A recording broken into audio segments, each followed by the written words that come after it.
move on to the next speaker. Thank you again, Allison. That was great. All right, so moving on. I'm really excited to introduce Louise. So, sorry.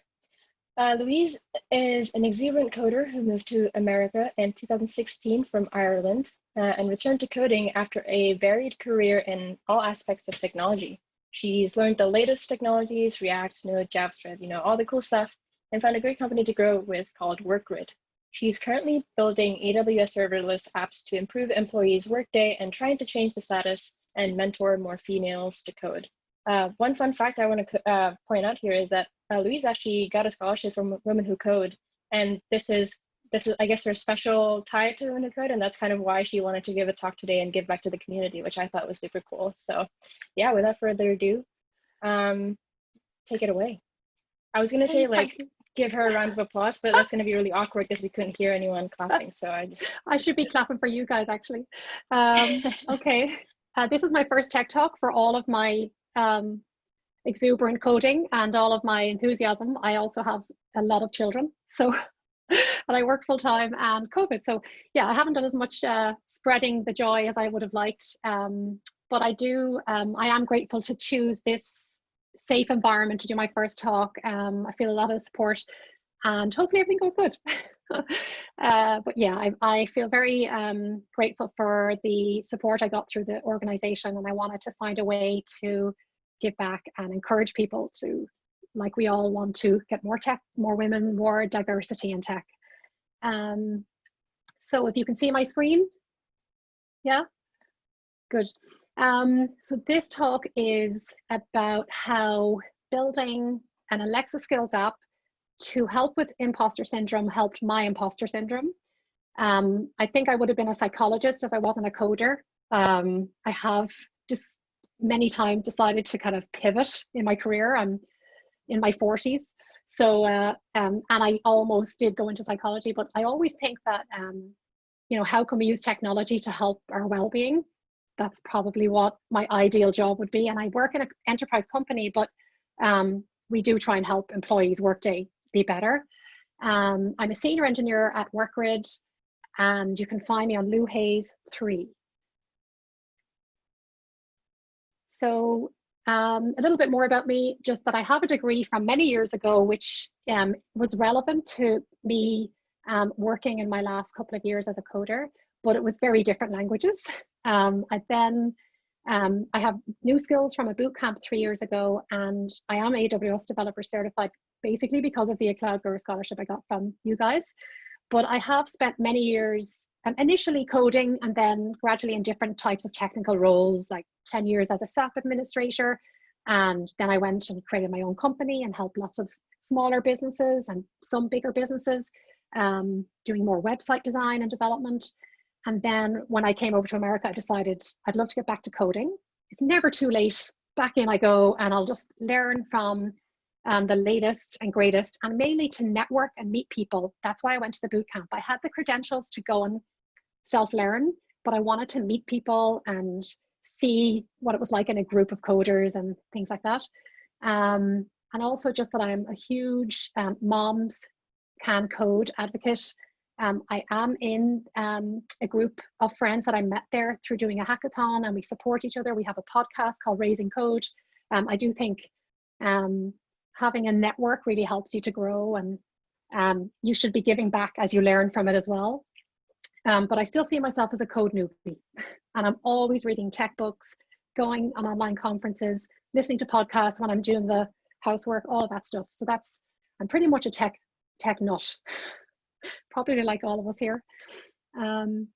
This is the company I work for, just briefly. If anyone's interested, the app is a multi-device app that helps you, it puts a layer over all of your older legacy systems and makes it easier to interact with. So it's quite interesting. It has a chat bot. It's all built on AWS Cloud, which is where my knowledge and passion for AWS has come from. It's a very challenging role, changes all the time, a little bit of React, but a lot of Node and AWS.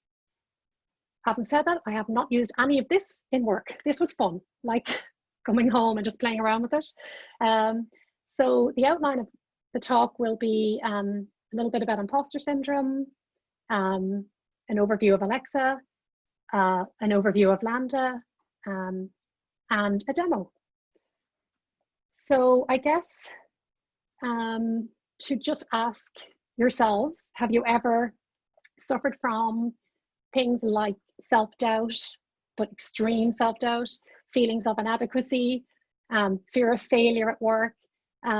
You basically feel like you're a fraud, that you're going to be found out, that somehow you're incompetent. Maybe you were unqualified for your position, or it could be less extreme. It could be just a bad pairing session where you come away with a bad feeling. This is actually what imposter syndrome, what is known as imposter syndrome. It's very prevalent amongst women, and even more so amongst high achievers. There's no medical diagnosis in any lab, in medical journal, but there are a lot of psychological research going on right now to document case studies on it. You can actually get to the stage where it can impact your career because you don't accept praise very well. You don't highlight your achievements very well. You can procrastinate and actually fail to grab really technical projects because you listen to your inner voice and it's putting you off. 70% of people in the studies going on now are suffering from imposter syndrome. The good news is it is completely easy to treat by talking about it with people, by choosing a team to work in where you can have a better chance to feel an equal. So being careful about who you work with and who you work for, by helping with the diversity in your work environment, trying to encourage more varied type of developers or technologists in your company, educating people by doing talks like this or just in work, and creating networks for yourself, whether it's online or in person, and meetups like this are perfect, tech talks, mentoring, getting mentorship and giving mentorship. But when I say getting mentorship, if you are struggling with work, it is great to have someone to pair with to help you feel better emotionally, not just coding wise. It's good to have an extra set of eyes and just to reach out and tell someone I'm struggling, and celebrate and highlight your accomplishments. And the other thing I would say is challenge yourself, because by doing something like this, it really helped me with my imposter syndrome. So then we get on to the technical part. So how did I go about creating this Alexa skill app? First of all, a little bit about Alexa. As you probably know, it's very similar to the iPhone Siri situation, where you have the iPhone as your hardware, Siri is your service, your voice service. So for Amazon, it's the Amazon Echo Dot, and that would be the hardware, and then the Amazon Alexa is the voice service. It is their voice AI. So it's a really cool thing to try and learn to do. It's very much happening. It's a really hot topic and it's really fun. And it's got a lot of integrations, so it's only just getting started. So this is an overview. The slide is not crystal clear, sorry, but you get an idea. It's just simple. It's hard to find a simple slide that really shows you what we're going to do today. You can see that there's a user who uses Alexa through voice trigger to open and invoke an Alexa skill. This user will have enabled the skill on his Alexa. And behind the scenes then, Alexa is using speech recognition, natural language understanding, text to speech. The user is using utterances such as, hey, give me a motivational fact. You have to, you define your utterances when you set up your Alexa, and you will see that. And this would be your front end of your Alexa skill app. Then it would move on to the back end, which is your Lambda, which is basically a serverless function in the cloud. And that would handle the logic and send back a response to the voice service. And then Alexa would send that back to the hardware device as audio. In our example, we won't have a visual, but it does show you the potential for what you could do with this. And an Echo Dot is only $50, but you actually can test the device online. You don't need to have a device to test your app if you create one. So this is another a little bit more complicated, but it shows some interesting inner detail of the steps that we just saw. And it shows how you could interact with the Lambda. What we're going to do today is hard coded, but you could put a database back there. You could put an information of things device back there to integrate with. For today, we will just be focusing on a hard coded array of fact in a JSON object that will randomly be chosen and sent back to the skill. But you can see that how it just defines the potential of what you could do. So also just to highlight the key parts of Alexa that we don't have to worry about today, because we're going to use templates and blueprints, which are all available for free on the Amazon website. There is some very technically clever processes going on behind the scenes, such as the speech recognition, the natural language selection, text-to-speech translation, and the Lambda trigger. These are all taken care of for us by using the steps I'm going to show you in the demo, using blueprints to encourage people to learn and to make it easy to get your first skill app created. Just as sort of like a 50-foot view of Lambda, so that you can understand when I say a serverless function, what I'm really talking about. It is AWS's answer to decoupling the front and the back end. It's it's event-driven microarchitecture. Every Lambda is usually broken down into microservices. So you might have one user interaction that triggers 20, 10, 5 different Lambda functions.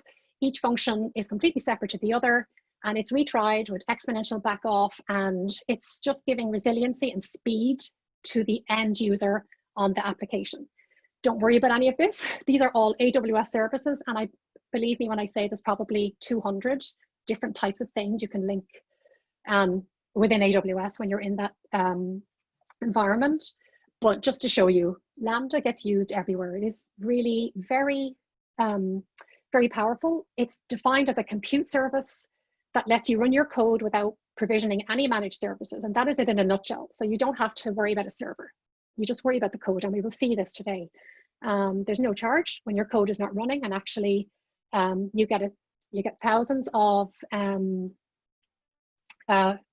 uses of your Lambda for free. The free tier is really, really great with AWS. You do have to enter a credit card when you set up your account, but they don't charge you without a notification, and it doesn't ever happen. It's very, very good. It's good for exploring and for entrepreneurs and new businesses, things like that. So that brings me on to the beginning of the demo time. So I'm going to actually do a new share and share my computer.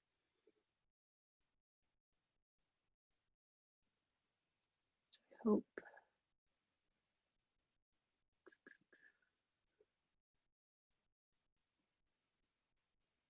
This is always the hardest bit for me. Okay, here we go. So can you see my AWS console? Yep, great.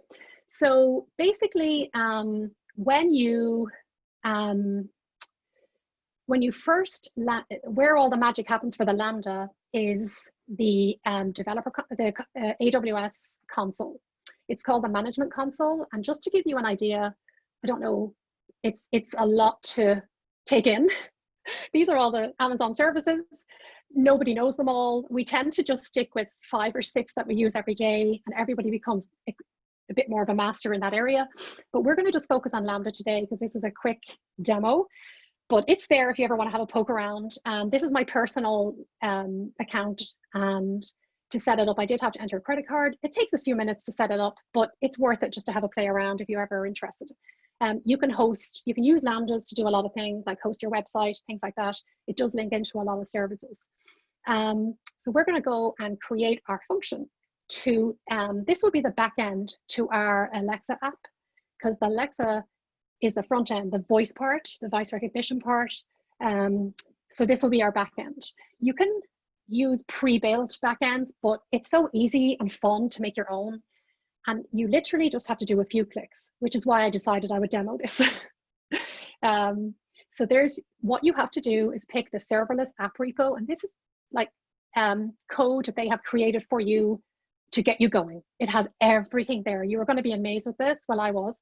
And we're going to go for the Alexa Skills Kit Node Fact Skill. So you've got to try this. When you click it, it is as simple as deploying. Now that is probably pushing code up to one of Amazon's S3 buckets for you. You don't have to worry. It's using CloudFormation, God knows. We use a lot of that in our work. So hopefully that has done it. Let's have a look. And it never works on the demo, is that right? Get rid of that. Probably just needed to refresh. Let me just refresh.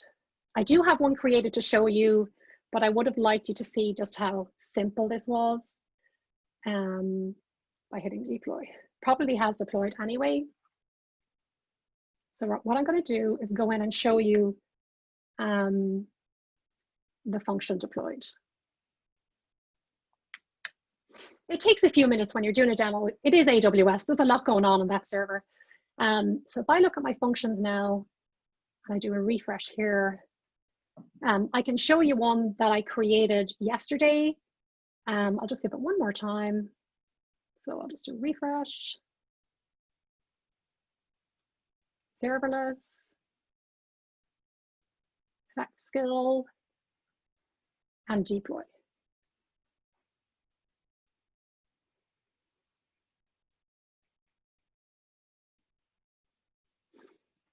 And basically, okay, so it doesn't like me creating that, but we have one here that I created, and it will literally just show you your function listed here. I have 6 of them. And what you get by doing that is exactly what we have here. I have done nothing else to this Lambda function. And this brings you into the main screen here. And this is basically an IDE. It's not a great IDE, but it is useful to have it. It means you don't have to you could create code somewhere locally and then copy it up here if you wanted. But the only thing you have to really take note of in this code is this JSON object here. This is what you get for free with that blueprint. So if we don't change this, our skills app will trigger this Lambda, and it will wait for you to say open space fact, and it will ask you for a skill or a fact, like Mercury is 88 days long. So this is the bare bones. And what I did was I copied and replaced that with all of these goodies, which were my imposter syndrome, mood boosting data. And it's really just an array of facts. So we can save that. And I have one that's working if this doesn't work. So it is, when you're doing live, you always have to do that. So the only thing I would say as well to notice about this is there's a lot you can play around with in here, like monitoring and things like that. But just notice that it's already coming with an Alexa Skill Kit trigger. This is the key. And we also want to take the ARN and copy it. So we can go to the next phase of the demo, which is to very quickly create the Alexa Skills app. I know this is a lot to take in, but you know, it's good to, if you've seen it once, you will fly through it if you look at any of the tutorials out there. So when you want to create the Alexa skill part, you need to go to the developer console, and you do need to create an account. It doesn't take long. It brings you into the home page here, and you can go into this in various different ways, but you can just go straight to the console. And again, this is a very quick thing that you can do. These are my skills that I have already. The skill that I created that inspired this talk was called RealUp. And we can just go straight in to create the skill. We're going to give it a name, Women Who Code skill. We'll say it's custom. It's all the defaults, and provision your own, because we want to be able to add our own endpoint to this skill to give it the Lambda ARN. That's the only thing you have to remember. When we start creating the skill, it will also ask us to pick a fact or a type of blueprint. These are already made for us, so let's just use it. So there we go, we're picking a fact skill, and we're done with the creation and deployment of our skill, but we now have to configure the utterances and put in the ARN endpoint. And it gives you this lovely UI. There's a lot going on here, but the major thing that you need to know about is that you want to give it an invocation name. And we can call it Women Who Code.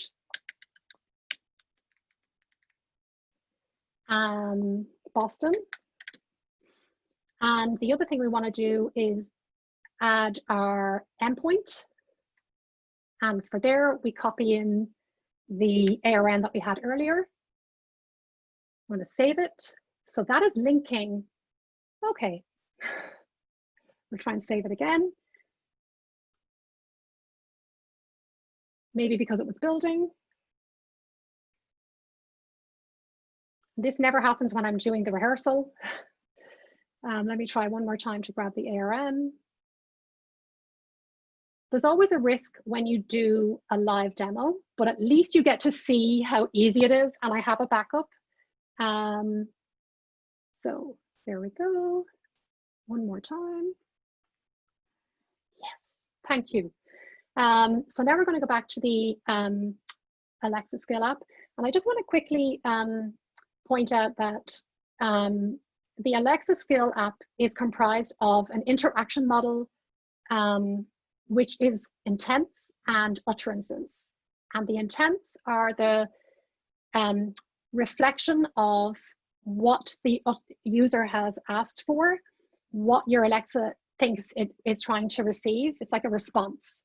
It is created automatically for you with this template, and the utterances are the ways that you think the user will want to invoke your Alexa skill app. So it creates automatically this get new fact intent, and you can just go in here and you can do a bulk edit. And these are all the things that came with for free. And really, we're just going to say, what do we want it to be invoked by? So we can say something like motivate me. I need to code. I don't know. Give me a Women Who Code Boston fact, something like this. And we can just save that really quickly and then save the model. So this now should, if I've done everything correctly, bring us to the point where we can actually test our Alexa app. So we just have to enable it, and then we can type in what we think a user would say, and then it should give us the answer back. And if it doesn't work, I have one that does work, so let's just see, especially if it takes a bit of time. So while that's running, I'm just going to go to my list of, because sometimes it can take a while, sometimes it's super fast. It's just a random amount of time. It's AWS Cloud. So if I look at all my skills and I look at one I created, for example, RealUp, and I go into my test here, and it's been enabled here.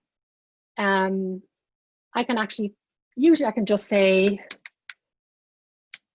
what I would say if I was in my kitchen on my Echo Dot, I would say, hey, Alexa, open RealUp fact, and it opens. And then I would say maybe, if this is in there, motivate me. Sometimes if you get it right, that's all, that's it, right? So that's the one I created, but hopefully we can say the same here.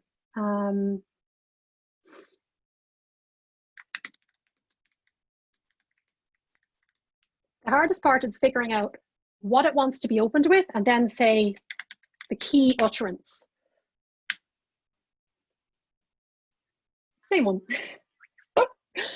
You can do this. You can say, give me the joke of the day. You can give your parents a bit of fun. So that is the end of the demo. And I know there's a lot to take in there. I'll just switch back to the slides briefly. And hopefully you can see this. And just to reiterate, there's a lot in there, but the key things with Alexa, you're linking your Lambda function to a skill defined in the developer portal. And then you add a new skill, you're building the interaction model. This is the UI part of your skill app. It is basically an intent which in the context of Alexa it represents the action that fulfills a user spoken request, the JSON result of a Lambda, and an utterance, which is what different ways people will use to ask Alexa for what you have Alexa set up to do. Finally, my ideas for what could come next. This is my favorite picture in the whole world. It's in Acadia in Maine. It's me. It's the first place to get the sunset in America. So we did the sunrise. We did a sunrise there. This was me after the sunrise. And because my oldest son took it, I was really chuffed. But yeah, so what, like, reach for the top here. Like, where could we go with this? We could connect storage for facts. We could use DynamoDB instead of hard coding the facts. Play a motivational song. Yeah, sky's the limit. And there's some resources as well. Just where do you get started? And there's no bad place to go, but AWS docs are fantastic. Noelle Silver is great. She's an Alexa genius. I follow her on Twitter. Sorry. And there's a lot of stuff on imposter syndrome now. We have a web app as well for imposter syndrome that I created with my friends in a hackathon that's worth a look. But I think there's a lot of potential there for mental well-being and Alexa. So I hope you got something out of that. That's awesome. I'm honestly really impressed that this is your first talk and you decided to do a live demo. Like, that's very brave. I don't know if I would have tried that for my very first talk, but yeah, great job. Thank you. I'm like, oh my goodness. And I don't know, yeah, all these slides will be available and hopefully they're helpful, but it's just so easy to get out there and roll your sleeves up and figure it out, because I think the most important thing is, realizing that everybody has to start somewhere. Like, I learned a lot of this from the Cloud Guru search. I will not lie, they did cover this, but and I use Lambda in work and things, but I just thought, like, God, it just took me like 20 minutes. People have to know about this. This is a real game changer in my confidence that I can tell people, hey kids, open RealUp fact, and they're like, oh, results, not excuses. Yeah. So just play around with these two consoles, set up something. Like, I have had a lot of fun in here, and it helps at work as well to see what kind of potential solutions you could bring into your company. Like, a lot of people are moving to the cloud. I'm curious, are you on a free tier of AWS, or do you have to pay for this? Or is it like such a minimal amount of use that it's like basically free? So for a few seconds or a few minutes, if I'm learning a new system that costs money, I'll pay, or I have paid for my DNS name, like $12 or whatever. And I accidentally left a T Micro server on when I was playing around with CloudFront and getting a distribution link for all of my imagined users on my imagined website. So I think it was $30 over 6 months. But ultimately, I have you can set up an alert, and you can say, if it goes over $5, tell me. So there's a lot you can do in your account, just to kind of play around with all of that. And I would recommend that. So you can set budgets. I think that's the first thing I would do. If you set up your credit card, straight away, go in and set up I think it's in here, like, may have been in here, but it's probably not. Yeah, so, and this is going back a year now, but I would just do that straight away. And then you're safe because you get an email and they tell you, hey, you're going to go over your budget. But in terms of Lambda, the figures are staggering how, like, Netflix are all on AWS Lambda now, but companies, they did a report on cost savings. It was very impressive. Awesome. Looks like there's a question from Barbara Fox. Do you put your podcast on AWS? Not yet, because I don't design it. My friend does. She uses Podbean and all these places. So, and we haven't done one for a while because COVID kind of threw us, and we all have families. But yeah, that has to happen next. I don't know if maybe I missed this in the beginning, but I think it'd be great if you could share a link to your podcast, maybe on chat, or if you could share it on our Slack channel, that would be great as well. And I think Grace, who's part of the Women Who Code Boston team, she shared a link to our Slack channel. Let me see if I can find it. If you're not on our Slack before, feel free to join. Sorry, I feel like I kept disrupting you. No, that's perfect. Yeah. I'm just going to look here. Yeah, so I have the Slack channel. I joined it actually on my phone. I just need to join it on my computer. But yeah, so it's mainly focused on, it's very different because we're all from different walks of life. There's a couple of self-taught coders. We all have different challenges, and it's about, you know, how do we fit it into our daily life? How do you become better at coding? We discuss sometimes imposter syndrome. It's a fun place to encourage women to code, basically. It's called Raising Code. See if I can get the link while we're chatting here. Awesome. Cool. Is there any other questions? Don't know. Let's see. There's a lot of thank you to both speakers. So yeah, great job to both of you guys. I thought they were both great. Yep. Feel free to unmute yourself if anyone doesn't have any questions. I would just love to ask, has anyone ever suffered from imposter syndrome or known about it? Because it was new to me until I got into full-time coding with like 10 guys on my team every day. Yeah. So I was like, what's wrong with me? I'm capable. I'm confident. I love my job. And then it's like, I'm just going to go in the bathroom, have a little talk to myself and come back. Yeah. Yeah, that's what I love to hear. It's like, I'm not the only one. And there's a lot of it around. It's a thing. Cool. Yeah, when I first joined, when I first graduated from college and started working full time, I was so young and I was like 19 or 20, and I was younger than probably anyone on my team or the team above my team. And I felt like every single meeting I went to, I was so scared of everything and everyone.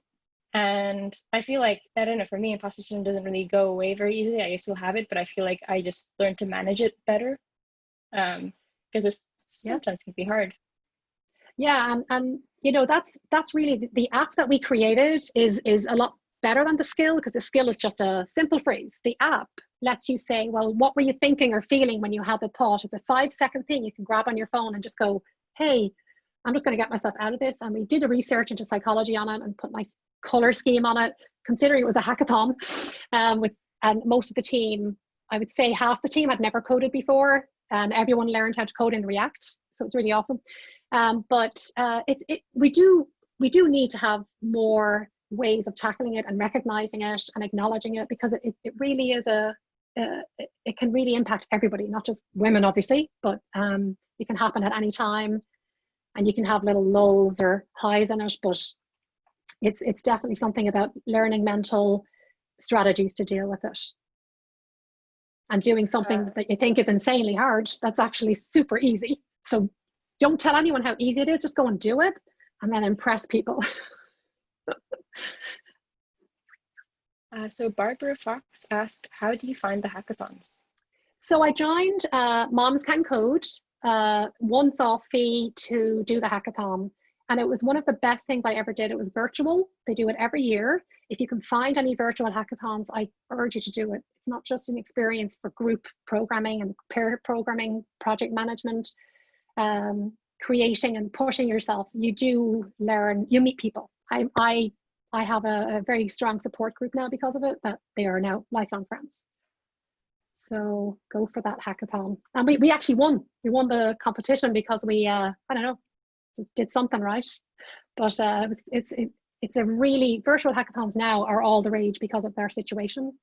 So make use of that, because you don't have to go and lock yourself in a hotel for 3 days. It was a 2-week hackathon, but it worked out really well. There was only 1 week of proper coding. There's a lot of time to get to know each other, and it's worth even setting one up with women who code, because such a good thing. Cool. All right, well, I guess if there are no more questions, just wanted to close it off and again say thank you to all our speakers. Also thank you to everyone who attended. I know it can be kind of tiring when you are, working, the whole day already on Zoom, and then to hop on another Zoom in the evening. So we appreciate you attending.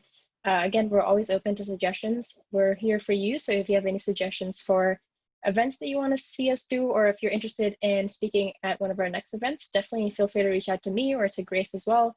We're also available on Slack if you need us. And yeah, actually, Grace, do you want to do a quick shout out for our next Tech Book Club event? So I see a couple of people who came last week, or not last week, yesterday.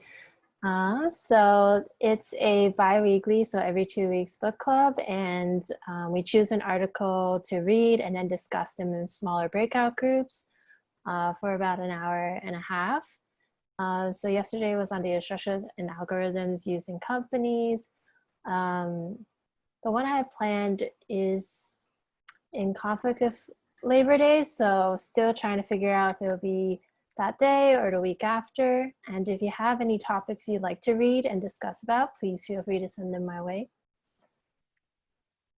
Awesome, thanks. Yeah, and we're going to try to make these tech talks monthly. We did do that when we were in person, but it's just been a bit hard to do it now that we're all remote. But yeah, look out for those. Oh yeah, question from Ruby: are the tech book club meetings posted in the Slack channel? The answer is yes. There is also, I think, a separate channel as well, right, for it, called Tech Book Club. Sorry, Tech Club? Tech Book Club? Yeah, Tech Book Club. Yeah, Tech Book Club. So yeah, you can join there, and I always post when they happen. Cool. All right. Yeah, I think that's it for us. Thank you so much again. Hope you have a good rest of your evening. Good night, everyone. Thanks for organizing us, girls. Yeah, Awesome. thank you. Thank you. Bye.